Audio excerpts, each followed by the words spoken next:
last 6 months, the cases of child abuse, child neglect, rape has accelerated. In South Africa, we know that tens of thousands of children are abused every year, and we know that with other cases, especially sexual abuse cases, are underreported. So it's actually a big problem that we have in our country. In courts, there's a general belief that children don't have a right, that they don't have a right to complain. So the factual, practical reality is that a lot of these cases don't go forward. They need to either go back to training or get additional training to make sure that this is urgent cases that need urgent attention.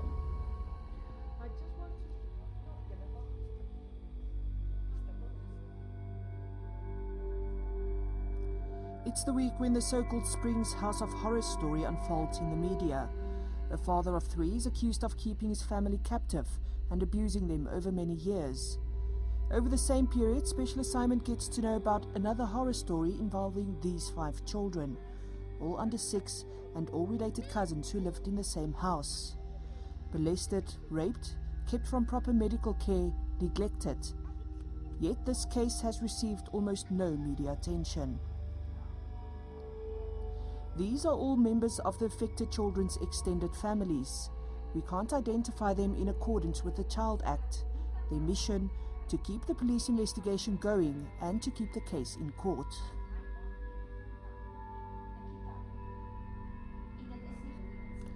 The group is led by this woman, Almarie Pretorius, an investigator from the NGO People Search and Rescue Unit. The family called her last year after officers at the Germiston police station seemingly failed to investigate a case of child sexual abuse and neglect, reported as far back as October 2012. Us ourselves tried all the avenues to get hold of the investigating officer. And then I decided to do my own investigation. And after I did my own investigation, I then decided that this is a serious case and that it need to be reported to the correct department. The picture painted in Almarie's report is a tale of sexual abuse and severe neglect. The 5 young children were exposed to a life of drug abuse, violence, instability and years of parental neglect. The perpetrators are 3 adult siblings, 2 mothers and an uncle. The fact that we know that there is drug abuse, there is alcohol abuse, and with more small children also involved in the family.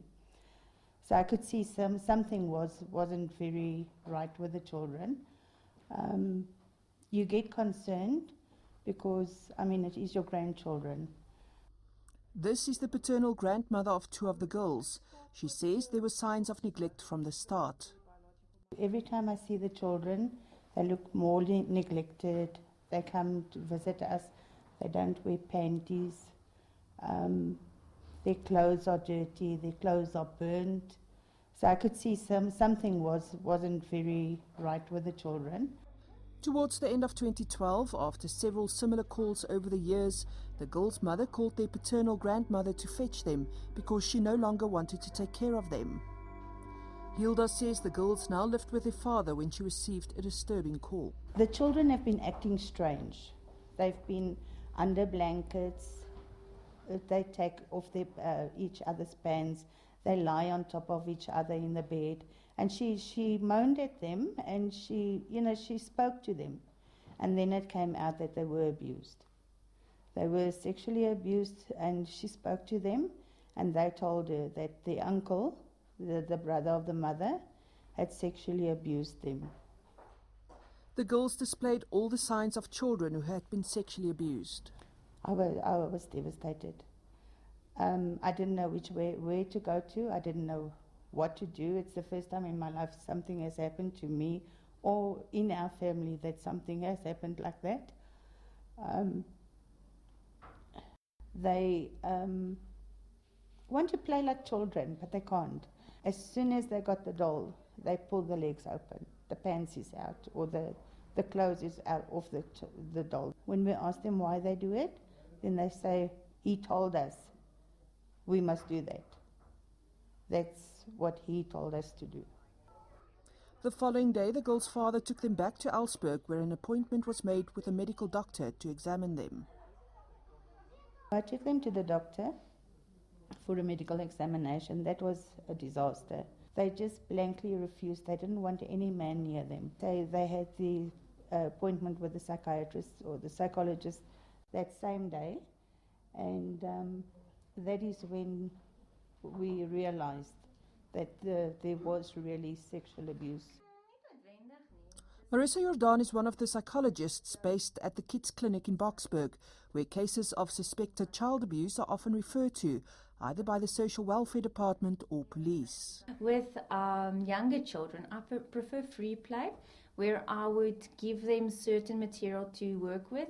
Sometimes I would also set the stage for them. So the information I use in that setting the stage is the contextual information I know about the alleged sexual abuse, and see what meaning they then attach to that themselves.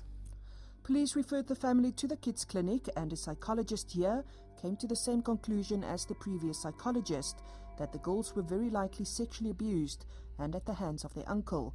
The family was convinced they now had enough to open a police case. I think it's a total disgrace, really I do.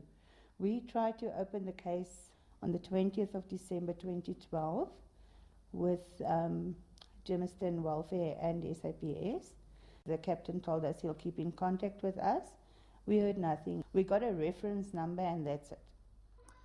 Over the following 12 months, the family say they tried to contact investigating officers via phone, text messages, and, growing more desperate, sent emails to the provincial police management, yet the case had not moved forward. It was then that the family got in touch with Almarie Pretorius from the People's Search and Rescue Unit. I sent several emails to different police departments asking information regarding this case number. I finally found out that the case number is not a case number, but only an inquest number. She also then realized that the inquest docket went missing. That was only in October 2013, after several calls, several emails with no response to the FCS investigating officer for assistance. And we then gathered all my investigation information and we made an appointment to go and see him. And only then the case was opened. But despite the disgraceful police bungling of the case up until this point, further damaging evidence would emerge of rape, attempted child trafficking, and severe medical neglect involving the other children from this family. Yet the shocking trail of police incompetence continued.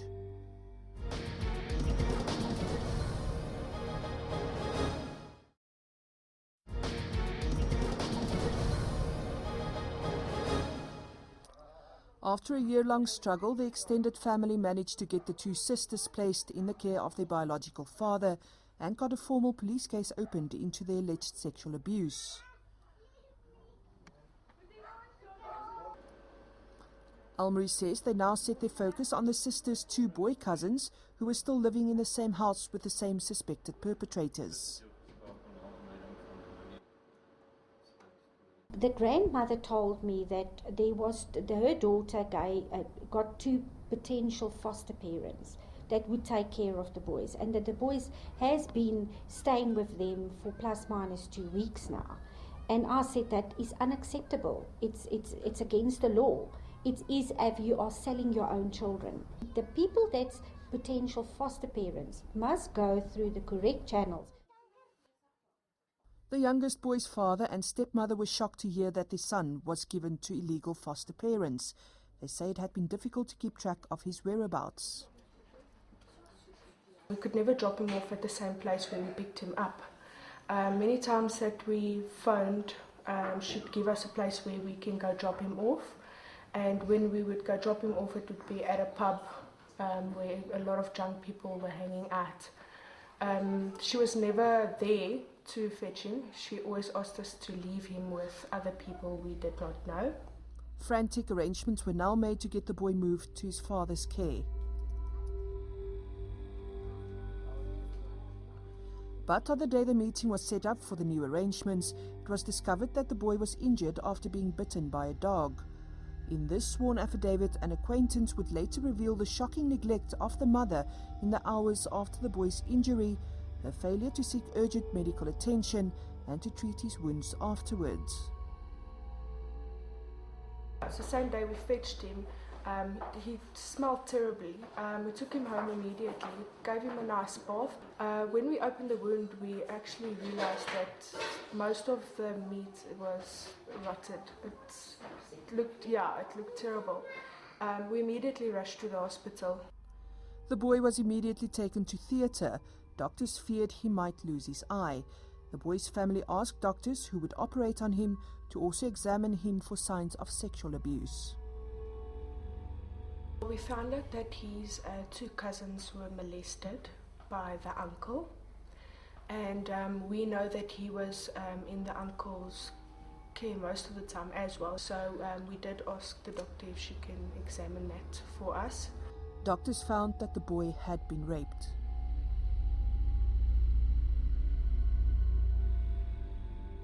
It was terrible news because we didn't expect anyone to do something like that in the beginning, but also because that we never even had an idea that something like that he was in danger. So to us it was the worst news that I've ever received. The father went to the Alsburg police station to report his son's rape, but police said he could not open a case and should come back another day when the officer dealing with sexual offences would be there. Almarie once again intervened and accompanied the father to the station to make sure police opened an official case. All medical examinations, the J88, the doctor's report, the doctor's photos, the camera that was used in the investigation with the photos, the evaluation reports, everything has been handed over to the investigation department. Law expert Professor Bonita Meyersveld says the entire system works against the victim of sexual abuse. The norm is that the processes involved in dealing with sexual violence from the point of view of the police or from the point of view of the hospitals and certainly the point of view of the courts is that the procedures often don't match the nuances of the harm. Couple that with either disinterested or fatigued official, and it's going to take a year for the smallest step forward to happen. We approached the Gauteng police for comment on all the allegations levelled against investigating officers from the several East Rand police stations who seemingly failed in their duties in this case. But despite several follow-ups, they did not comment. Meanwhile, the older boy was still living in the same house with the alleged perpetrators. Almarie could not track down his biological father. As a Passaro investigator, Almarie worked closely with Doreen Harding, a safe house foster parent. She assisted social welfare workers to remove the boy from his mother's care and place him here. You can see he was being shocked and he was very scared, and he was scared for people. And he was also afraid to go and play with the other children. He always want to sit in the house. Was also go in his room, and he was very, very scared. He was a lonely boy. Alarmingly, the boy's maternal grandmother tracked down the safe house at its secret location and demanded to see him. Doreen refused. She shows an incident report where a group of men then arrived demanding to take the boy. 4 Nigerians in a silver Volkswagen Polo car. Me and the guard was standing at the gate, and the one Nigerian was getting out of the vehicle. And he said to me, I want a little boy. I said, which boy? How do you know here is a little boy? He said, we're watching your place for a very, very long time. I said, okay, it's fine, but I'm not going to give you the boy. He said, yes, the mother owed me money and I want the boy. When she asked them, who sent you here, they said that the grandmother of the little boy sent them there because the mother of the little boy, two boys, owes them money, drug money. For his own safety, the boy was then placed with this foster family.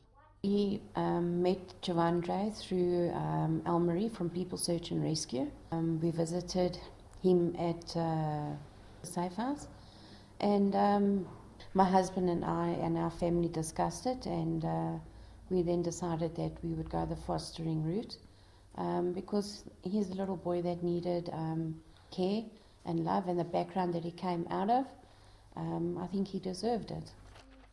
Denise says the boy's behaviour and verbal accounts suggested to them that he too had been sexually abused. I'd read him a bedtime story, and the next thing he climbed on top of me and he just started making moves on me. And I said to him, my boy, what are you doing? You know, where did you learn this? And he said to me, no, die tannie het vir my gewys. Sy het vir my gesê ek moet die gordyne toemaak. En dan het sy my broekie afgetrek. And he said, ek wil mama se rosie sien. And that immediately told me that he had already been sexually molested. And that was never brought up in the case when his brother was reported, when his report came through that he was sexually molested, or when his cousins were molested. If there is suspects or if there's witnesses, it is the duty of the investigating officer to make time and make sure that they interview them on their own to get their statements and then use those statements. By November last year, 12 months after the family's initial attempt to report the sexual abuse of the two girls, despite the psychological assessments by two independent psychologists supporting these claims, despite the medical reports showing that one boy had been raped and the verbal accounts of the other boy that had been sexually abused, despite all of this information and documentation handed over to police, and despite detailed accounts to officers of the suspect's whereabouts, the alleged perpetrator had still not been arrested.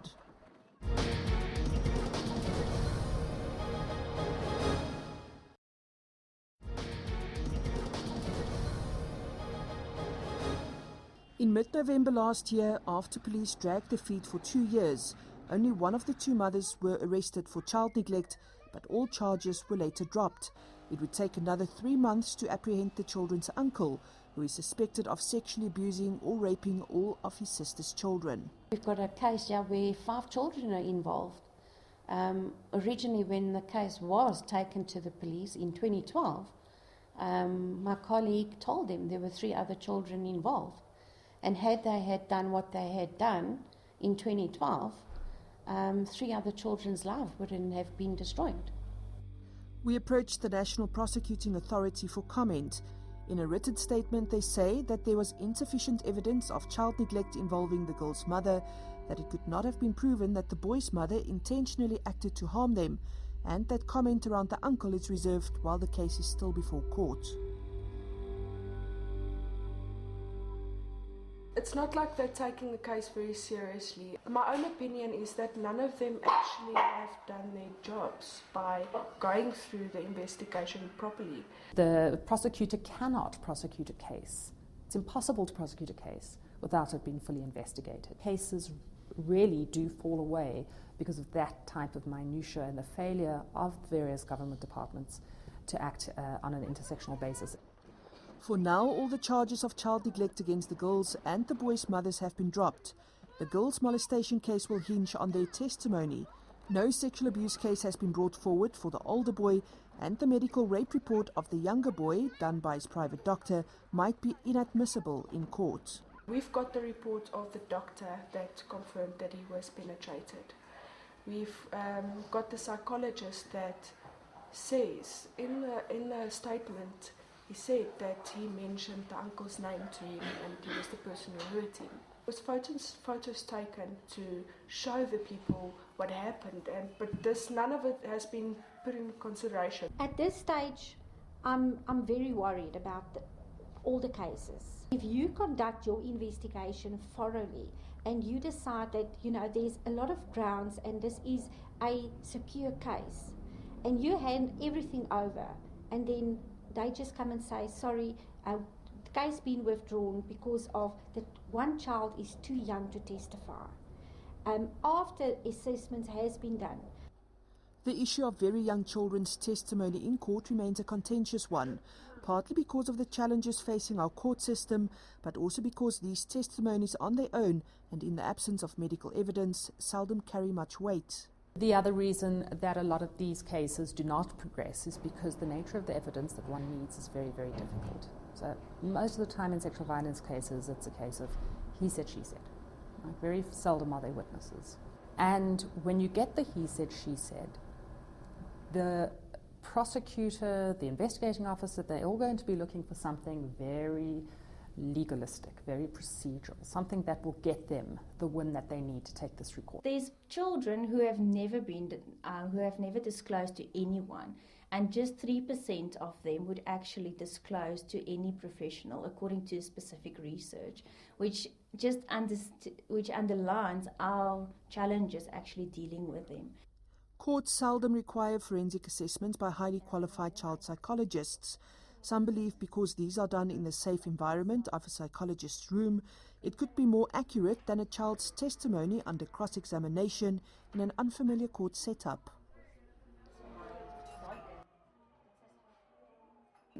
There are other assessments that we can do, and then there are forensic assessments.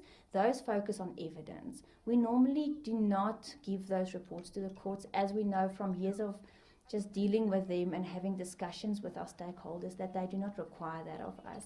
They still require the child to testify in court. There is absolutely no reason why the testimony of a child at any age should carry any less weight. If anything, the rawness of the experience will be more honest and will be more easily accessible than an adult who goes through a complicated set of social expectations and has to navigate that. Surely there is highly qualified people in the SAPS force that can do then better evaluation or assist these children to actually come forward and say something. There are an absolute qualified and extremely capable set of individuals in this country who specialize in this work. These are people who are trained to understand and diagnose sexual violence in young children. And there's no shortage of people to do it, but there's a shortage of understanding that, in fact, the child who is able, having gone through this type of independent assessment, is indeed able to articulate what has happened. While filming this story, the children's uncle was released on bail. A worrying sign, says the extended family, and they fear the weak police investigation is overshadowing all prospects of a successful prosecution. If the mother does get clean, she would have rights to see him again. And yes, because of the threats, I'm scared. I'm very scared for our lives, especially our little boy. I think this family is capable of anything. So I think there's always that doubt and fear that they will be taken back. If all the information was in the dockets, I don't think the mother would be walking free on the street with charges of neglect and sexual, rape against her. I will fight. I've said before, I will fight till they lay me down. I will make sure that this man and his sisters, as well as the grandmother involved, get what they've done to these children. The children will get their justice for this.